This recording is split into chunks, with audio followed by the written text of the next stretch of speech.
Morning dear students. जैसे कि आपको पता है कि हम सेकंड लेसन कर रहे हैं और उसमें हमने राष्ट्रपति की शक्तियाँ की थी।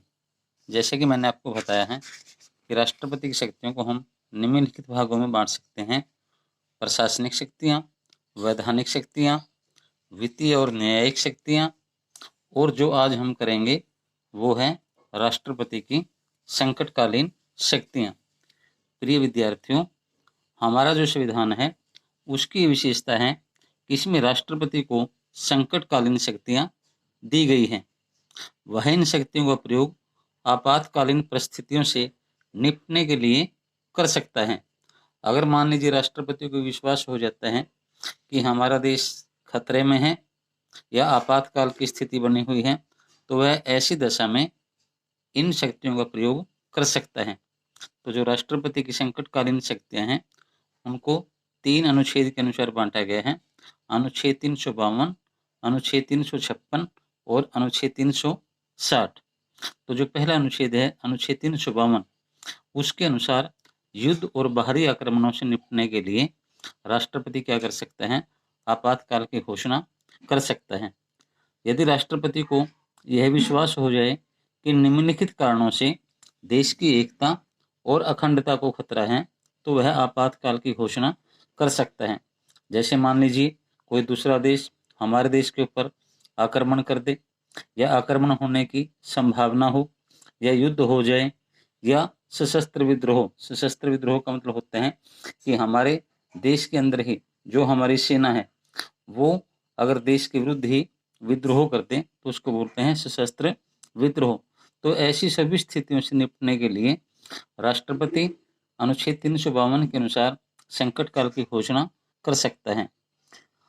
अगर ये घोषणा हो जाती है तो इस घोषणा की स्वीकृति 1 महीने के अंदर संसद से लेनी पड़ती है, संसद के दोनों सदनों से।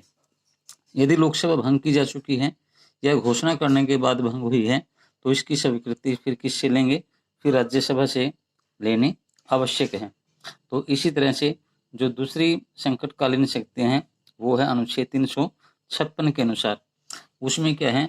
उसमें अगर राष्ट्रपति को ये विश्वास हो जाता है कि किसी भी राज्य का शासन संविधान के अनुसार नहीं चलाया जा रहा है, अगर मान लीजिए उस राज्य का जो राज्यपाल है वो ये रिपोर्ट राष्ट्रपति को भेज दें कि इस राज्य का शासन संविधान के अनुसार नहीं चलाया जा रहा, मुख्यमंत्री के द्वारा अपनी शक्तियों का दुरुपयोग किया जा रहा है, और ये रिपोर्ट बनाकर वो राष्ट्रपति के पास भेज दें, और अगर राष्ट्रपति को उसके ऊपर विश्वास हो जाए तो फिर वो उस राज्य में राष्ट्रपति शासन लागू कर सकता है। कहने का क्या मतलब है? यदि राष्ट्रपति स्वयं संतुष्ट हो जाए या उसे राज्यपाल की रिपोर्ट पर सूचना मिल जाए कि अमुक राज्य का प्रशासन संविधान के अनुसार नहीं चलाया जा रहा, तो वह उस राज्य में क्या कर सकता है? राष्ट्रपति शासन लागू कर सकता है। और इसी तरह से अगर मान लीजिए घोषणा हो जाती है तो इस घोषणा की स्वीकृति संसद के दोनों सदनों के द्वारा 2/3 सदस्यों के बहुमत से ली जाती है। यदि लोकसभा भंग है तो उसकी स्वीकृति फिर राज्यसभा द्वारा 2 महीने के अंदर ली जानी आवश्यक है। तो इसी तरह से प्रिय विद्यार्थियों, आगे है जो तीसरी संकटकालीन शक्तियां वो है अनुच्छेद 360 के अनुसार। तो 360 के अनुसार क्या कर सकता है राष्ट्रपति? ये वित्तीय संकट वाली शक्ति इसको कहा जाता है।